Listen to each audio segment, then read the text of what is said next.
whispering in the wind.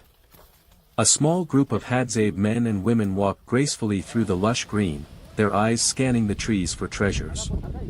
In their hands, baskets slowly fill with vibrant fruits glowing under the dappled sunlight.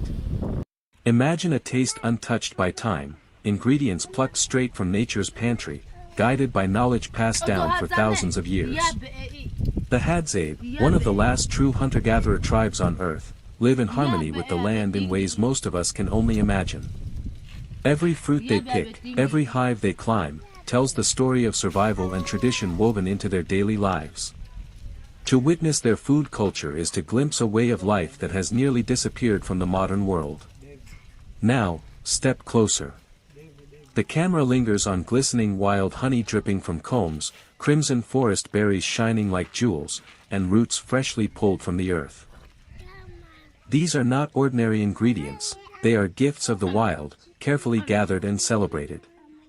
What follows is a culinary ritual rarely seen by outsiders, a Hadzabe recipe blending forest fruits with raw honey, simple yet profound, ancient yet alive. This is not just food, it is memory, connection, and survival preserved in taste. Prepare to witness an intimate moment with the Hadzabe tribe, a feast that carries the flavor of history itself, wide-shot, lush African forest. Sunlight cuts through the canopy. The Hadzabe walk barefoot, their movements calm but purposeful. Opening the unseen world. Imagine a taste untouched by time. Ingredients plucked straight from nature's pantry. Contextualization. Close-up, hands reaching for bright berries, children carrying woven baskets. The Hadzabe are one of the last true hunter-gatherer tribes on Earth.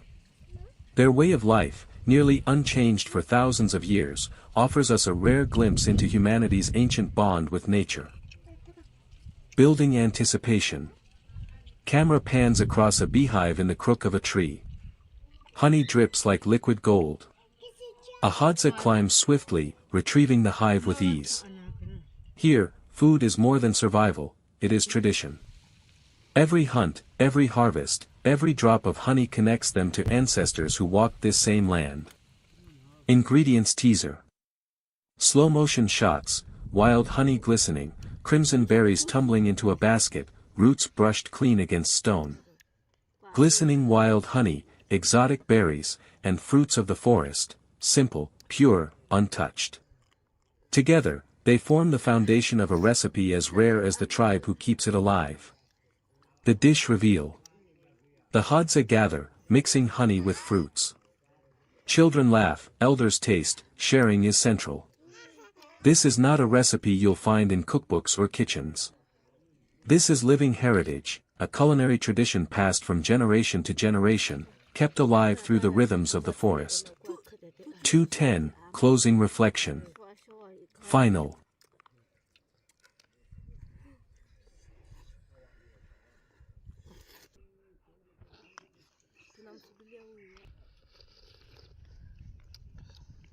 The Hadza tribe of Tanzania, living along the rugged edges of Lake Eyasi and the Great Rift Valley, are among the last true hunter-gatherer peoples on Earth.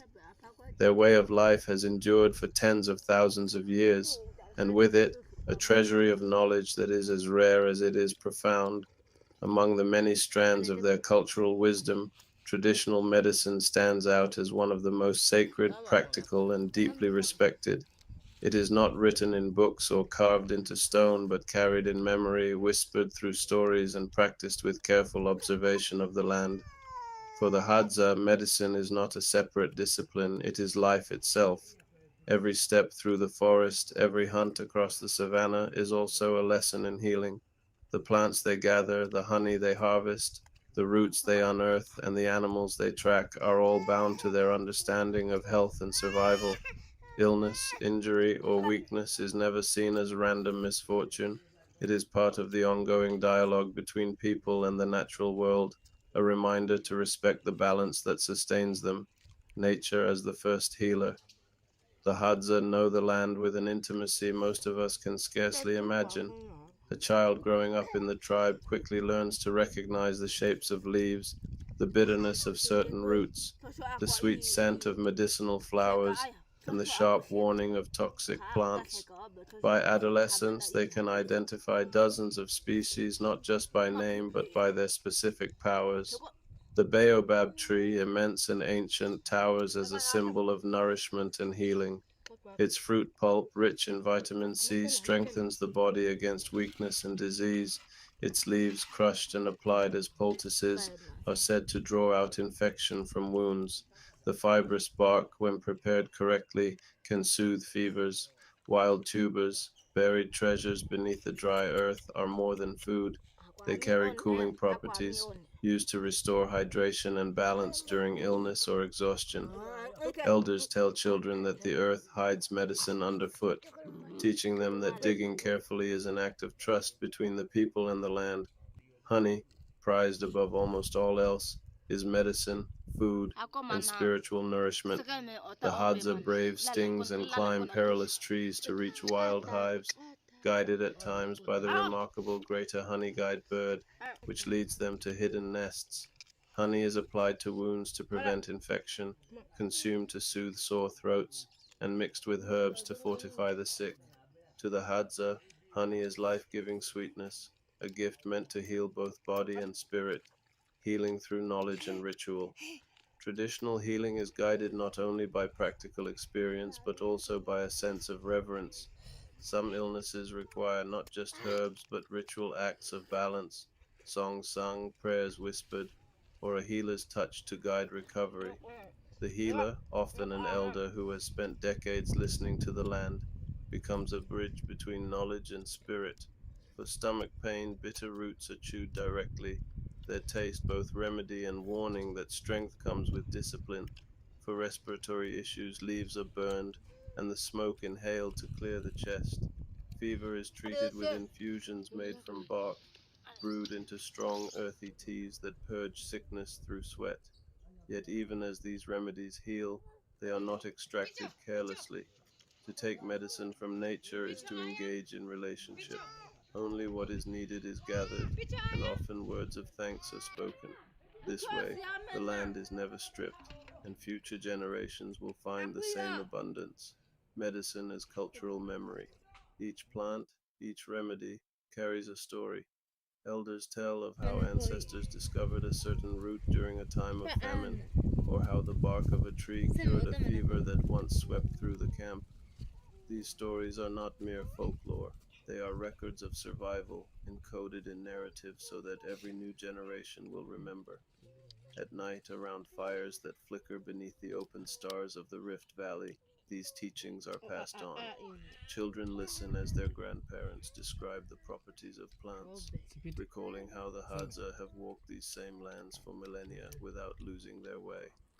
In this way, medicine is not only healing but also identity, a thread that ties each person to their ancestors and to the earth itself, a lesson for the modern world. In today's world, where synthetic drugs line shelves and urban life often severs our bond with nature, the Hadza stand as living reminders of a different path. Their knowledge shows us that healing need not come only from laboratories, but can also be found in roots and leaves, in honey and water, in the wisdom of observation and respect. To walk with the Hadza is to be reminded that health is not just the absence of sickness, but harmony with the rhythms of the land. The body, the community, and the environment form a single whole. Their remedies are not relics of a forgotten past. They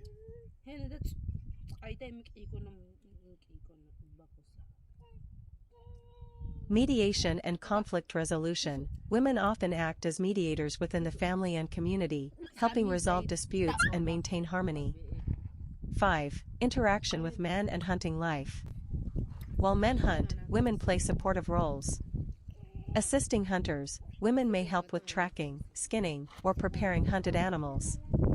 Meal distribution. They ensure that meat and gathered food are shared fairly among family members, which reinforces social bonds. Flexible roles. In times of scarcity or special circumstances, women may temporarily take on additional responsibilities to support the camp. 6. Resource trade and barter. Hadzabe women also engage in trade. Local bartering. Women may exchange gathered fruits, honey, or crafts with neighboring communities for goods the Hadzabe cannot produce themselves, such as metal tools or clothing. Knowledge as currency. Women's expertise in plants, herbs, and medicinal knowledge is sometimes sought by outsiders, giving them influence beyond the immediate camp. 7. The daily rhythm. A Hadzabe woman's day is structured around survival, community, and family. Early morning, collect water, prepare children for the day, and check camp conditions. Morning to midday, gathering wild fruits, tubers, and honey, teaching children about plants and the environment. Midday, return to camp, prepare meals, and share food with the family. Afternoon, assist in household chores, maintain fires, care for the young, and engage in social or ritual activities. Evening, cook the evening meal, supervise children, participate in storytelling, singing, or communal discussions before resting. Conclusion. Hadzabe women are indispensable to their community. While men's hunting activities often draw attention, it is the women's knowledge, labor, and social leadership that sustain daily life. They are not just gatherers. They are caregivers, educators, healers, cultural custodians, and the glue holding the nomadic community together. Without their contributions, the Hadzabe way of life would not survive. Da